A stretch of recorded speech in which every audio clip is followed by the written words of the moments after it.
Let's get to Leah Pizzetti joining us with the first alert forecast here in this part of the country. Right, and we are on tap to be in a similar dry situation, and thankfully no fires locally to that extent. However, we could see fires like that because of the conditions that we are set up for in the coming week. So now is the time to be cautious. Now is the time to be aware as we prepare for a dry spell to continue.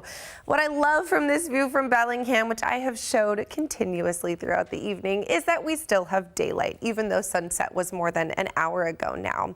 From our Queen Anne camera, it's a different story, mostly dark out there, currently sitting at 64 degrees in Seattle right now. SeaTac did jump up to 72 degrees. Normal for this time of year is 69 degrees, so a few degrees warmer than average, but really not too far off.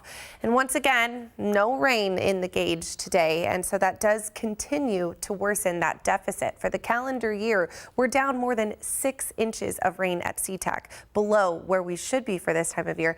And that's part of the reason that we're talking about this fire risk. That paired with these current conditions of dry and warm and windy are prompting a red flag warning. So this warning is for the western slopes of the Cascades. This technically kicks in at 10 a.m. tomorrow, so it's basically through our daytime hours tomorrow. Because of those breezy winds, low relative humidity down possibly even into the teens, and warming temperatures. That is why this is the highest potential for fires. However, everyone in this white area also should be on high alert. You are also going to see those breezy winds, those low relative humidity, and those warming temperatures into tomorrow. Here's a look at those expected highs along the coast. Upper 70s, warmer than what we've been feeling. Around Puget Sound, it's going to be mostly 70s with 80s as you push farther south, low to mid 80s around South Sound. And then as we head toward the Cascades, it's 80s and even into the 90s. And this is just the beginning. We're going to see temperatures warming up even more into the coming days.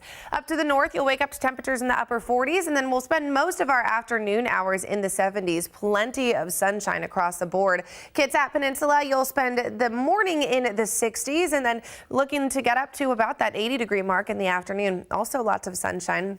Olympia, a little bit cooler around South Sound. We'll wake up to mid 40s, and then we do look to peak in the low to mid 80s. So afternoon hours will be in those 70s by late morning into tomorrow. Much warmer in Wenatchee. Check this out. We'll be in the 80s by lunchtime, and we'll spend those afternoon hours in the 80s. It is going to be a toasty one. Then look at this. We warm up even more into the coming days. So upper 70s into the low 80s for tomorrow. Come Wednesday, we are in the 80s and maybe even some 90s. We hold on to those warm temperatures with a little bit of a cool down into Thursday. More seasonal by the weekend, with storms rolling in from the east that could spill into Puget Sound as we head into Friday and Saturday.